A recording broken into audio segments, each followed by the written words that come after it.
Online സെൻ്ററുകളിൽ നമ്മൾ സർവീസിന് പോകുമ്പോൾ നമ്മൾ പാലിക്കേണ്ട കാര്യങ്ങൾ ഞാൻ പല വീഡിയോയിലും എല്ലാവരെയും അറിയിച്ചതായിരുന്നു. പക്ഷെ നിർഭാഗ്യവശാൽ അത് ഇപ്പോഴും ആൾക്കാരത് ഉൾക്കൊണ്ടിട്ടില്ല എന്ന് തോന്നുന്നു. അതിനാലാണ് ഇന്ന് ഈ വീഡിയോ ചെയ്യുന്നത്.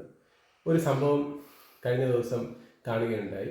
നമ്മുടെ അക്ഷയ സെൻറ്ററിൽ ഒരു വിദ്യാർത്ഥി LBS ഒരു അപേക്ഷ കൊടുക്കുകയുണ്ടായി. അപ്പോൾ LBS അപേക്ഷ സബ്മിറ്റ് ചെയ്യാൻ ആവശ്യമായ വരുമാന സർട്ടിഫിക്കറ്റിനുള്ള അപേക്ഷ അക്ഷയ സെൻറ്റർ വഴി വിദ്യാർത്ഥി അപേക്ഷിച്ചു കഴിഞ്ഞപ്പോൾ ഈ പറഞ്ഞതുപോലെ 2-3 ദിവസം കാത്തിരുന്നിട്ട് ഈ വരുമാന സർട്ടിഫിക്കറ്റ് വരികയുണ്ടായി. അപ്പോൾ അതിൽ 66,000 രൂപ വരുമാനം കാണിച്ച് വരുമാന സർട്ടിഫിക്കറ്റ് ലഭിക്കുകയുണ്ടായി. തുടർന്ന് ഈ വിദ്യാർത്ഥിയുടെ അപേക്ഷ LBS അക്ഷയ സെൻറ്ററുകാർ ചെയ്തു പോയപ്പോൾ അതിനകത്ത് ഈ പറഞ്ഞതുപോലെ 1 കൂടിപ്പോയി അപേക്ഷ ചെയ്തപ്പോൾ. അപ്പോൾ അത് 6,60,000 എന്നുള്ള രീതിയിൽ അപേക്ഷ സമർപ്പിച്ചു.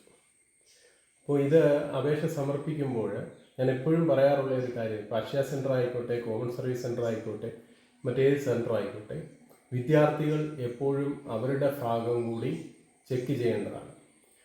ഇപ്പം നമ്മുടെ അക്ഷയ സെൻറ്ററിൽ ഇപ്പോൾ ഈ പറഞ്ഞതുപോലെ പല ഓപ്പറേറ്റർമാരെ വെച്ചിട്ടാണ് ജോലി ചെയ്യിപ്പിക്കുന്നത്. അപ്പോൾ അവർ ഈ പറഞ്ഞതുപോലെ മസ്റ്ററിങ്ങിൻ്റെ തിരക്കുകളായിരുന്നു. ഞാൻ പല പ്രാവശ്യം പറഞ്ഞിട്ടുണ്ട്, ഈ മസ്റ്ററിങ് വേളകളിൽ നിങ്ങൾ മറ്റുള്ള സർവീസ് സെൻറ്റർ, അതായത് ഈ പറഞ്ഞ സെൻട്രൽ ഗവൺമെൻറ് അപ്രൂവ്ഡായി രാജ്യത്ത് മൊത്തമുള്ള സർവീസ് സെൻറ്റർ നമ്മുടെ കേരളത്തിൽ മുഴുവൻ ഉണ്ട്. അപ്പോൾ അങ്ങനെയുള്ള സർവീസ് സെൻറ്ററുകളിലേക്ക് നിങ്ങളുടെ ഇമ്പോർട്ടൻ്റ് ആയിട്ടുള്ള കാര്യങ്ങൾ ചെയ്യാൻ ശ്രമിക്കുക. ആ സമയങ്ങളിൽ അങ്ങനെ ചെയ്തു കഴിഞ്ഞാൽ ഈ പറഞ്ഞതുപോലെ ഒരു പരിധിവരെ മിസ്റ്റേക്കുകൾ കുറയ്ക്കാൻ സാധിക്കും. അപ്പം നിങ്ങൾ അങ്ങനെ ചെയ്യാത്തിടത്തോളം കാലം ഈ പറഞ്ഞതുപോലെ ഈ വാർദ്ധക്യ പെൻഷൻ നമ്മുടെ കേരള ഗവൺമെൻറ് ഒരു ഏജൻസിക്ക് മാത്രം കൊടുത്ത് ഇരിക്കുകയാണ്.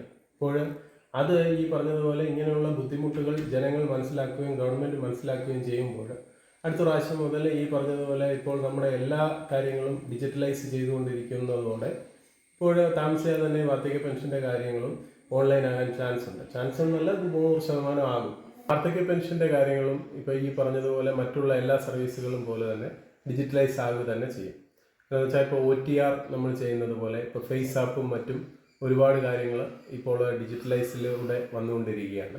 അപ്പോൾ അങ്ങനെ ഇരിക്കുമ്പോൾ അടുത്ത വർഷം ഈ പറഞ്ഞതുപോലെ നമ്മുടെ മസ്റ്ററിങ് ചെയ്യുവാനുള്ള സംവിധാനവും ഈ പറഞ്ഞ പോലെ ഡിജിറ്റലൈസ് ആയി കഴിഞ്ഞു കഴിഞ്ഞാൽ എല്ലാവർക്കും അവരവരുടെ വീട്ടിലിരുന്ന് ചെയ്യത്തക്ക വിധത്തിലുള്ള സംവിധാനം ആകും. ഒപ്പം ഈ പറഞ്ഞ മറ്റുള്ള സെൻറ്ററുകൾക്കും ലഭിക്കും. അപ്പോൾ അതുവരെ നിങ്ങൾ ശ്രദ്ധിക്കേണ്ട കാര്യം എന്ന് പറഞ്ഞാൽ, ഈ ആളുകൾ മുഴുക്കെ ഇങ്ങനെ തിരക്ക് കൂട്ടി ഇങ്ങനെ മസ്റ്ററിങ് ചെയ്യുവാൻ വേണ്ടി നിൽക്കുന്ന സമയത്തായിരിക്കും ഈ പറഞ്ഞ വിദ്യാർത്ഥികൾ അവരുടെ സ്കോളർഷിപ്പിനും ഈ പറഞ്ഞ LBS ആപ്ലിക്കേഷൻ പിന്നെ വിവിധ തരത്തിലുള്ള ആപ്ലിക്കേഷനുമായിട്ട് അക്ഷയ കേന്ദ്രങ്ങളെ സമീപിക്കുന്നത്. ആ സമയത്ത് ഈ തിരക്ക് മൂലം അവർ ഈ പറഞ്ഞ പോലെ 66,000-ന് 1 കൂടി ഇട്ടപ്പോൾ 6,60,000 അത് ഈ വിദ്യാർത്ഥിയുടെയും കുഴപ്പമുണ്ട്, വിദ്യാർത്ഥി ശ്രദ്ധിച്ചിട്ടുമില്ല. അതോടൊപ്പം തന്നെ ഇത് തിരുത്തേണ്ട സമയം വന്നപ്പോൾ പോലും വിദ്യാർത്ഥികൾ ഇത് മറന്നു പോകുന്നു. അപ്പോൾ നമ്മൾ ഇപ്പോൾ ഈ സെൻറ്ററുകളിൽ ചെയ്യുന്ന സേവനങ്ങൾ നമ്മൾ കൂടി ഒരുപടി ശ്രദ്ധിക്കുക. ഇപ്പോൾ പാസ്പോർട്ട് സംബന്ധിച്ച് ഞാൻ കഴിഞ്ഞ പ്രാവശ്യം പറഞ്ഞു, നമ്മുടെ കോമൺ സർവീസ് സെൻറ്ററിൽ ചെയ്യുമ്പോൾ കേന്ദ്ര സർക്കാർ അംഗീകൃതമായിട്ടുള്ള കോമൺ സർവീസ് സെൻറ്ററുകളിൽ ഈ പറഞ്ഞതുപോലെ ഒരു അക്നോളജ്മെൻറ്റ് പ്രിൻ്റ് ഫൈനൽ ചെയ്യുന്നതിന് മുന്നേ അതെല്ലാ കസ്റ്റമറിനും പ്രിൻ്റ് എടുത്ത് കൊടുക്കും. അപ്പോൾ അതിനകത്തൂടെ നമ്മൾ ലക്ഷ്യമിടുന്നതെന്ന് പറഞ്ഞാൽ ഇതിലെന്തെങ്കിലും മിസ്റ്റേക്ക് ഉണ്ടെങ്കിൽ അവർക്ക് കണ്ടുപിടിക്കാൻ സാധിക്കും. അതിനുശേഷം ഇതിലെ തിരുത്തലോ മറ്റെന്ത് കാര്യങ്ങളുണ്ടെങ്കിലും ആ സമയത്ത് ചെയ്യാൻ പറ്റും. അതിനുശേഷം അക്നോളജ്മെൻറ്റിൽ സൈൻ ചെയ്ത് നമ്മൾ വാങ്ങിച്ചതിന് ശേഷമാണ് ഫൈനൽ അപേക്ഷ സമർപ്പിക്കുന്നത്. അപ്പോൾ അങ്ങനെ ചെയ്യുമ്പോൾ യാതൊരു കാരണവശാലും ഈ പാസ്പോർട്ട് അപേക്ഷയിൽ ഒരു എറർ വരാൻ ചാൻസ് കുറവാണ്.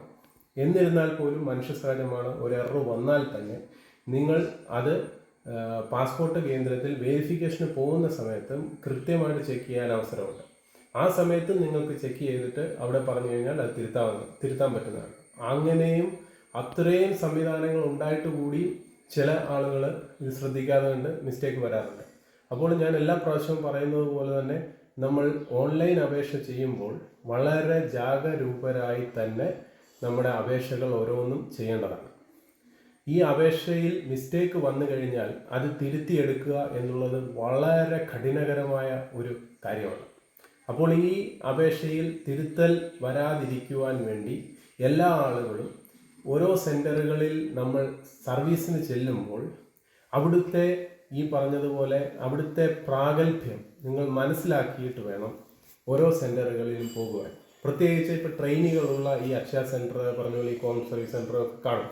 അപ്പോൾ അങ്ങനെയുള്ളവടത്ത് പോകുമ്പോൾ ഈ മെയിൻ സെൻസിറ്റീവായിട്ടുള്ള ഇമ്പോർട്ടൻ്റ് ആയിട്ടുള്ള കാര്യങ്ങൾ ചെയ്യുമ്പോൾ അത്തരം കേന്ദ്രങ്ങളിൽ അല്ലാതെ കണ്ട് എക്സ്പീരിയൻസ്ഡ് ആയിട്ടുള്ള സെൻറ്ററുകളിൽ പോയി നിങ്ങളുടെ വിലപ്പെട്ട അപേക്ഷകൾ സമർപ്പിക്കാം. അങ്ങനെയാകുമ്പോൾ ഒരു പരിധിവരെ ഇങ്ങനെയുള്ള തെറ്റുകൾ നിയന്ത്രിക്കാൻ സാധിക്കും. അപ്പോൾ ഈ വീഡിയോ ഇഷ്ടപ്പെട്ടിട്ടുണ്ടെങ്കിൽ നിങ്ങൾ തീർച്ചയായിട്ടും ഒന്ന് ലൈക്ക് ചെയ്യണം, ഷെയർ ചെയ്യണം, സബ്സ്ക്രൈബ് ചെയ്യണം. ഹൃദയപൂർവ്വം നിങ്ങളുടെ സ്വന്തം ST channel. Bye bye and take care.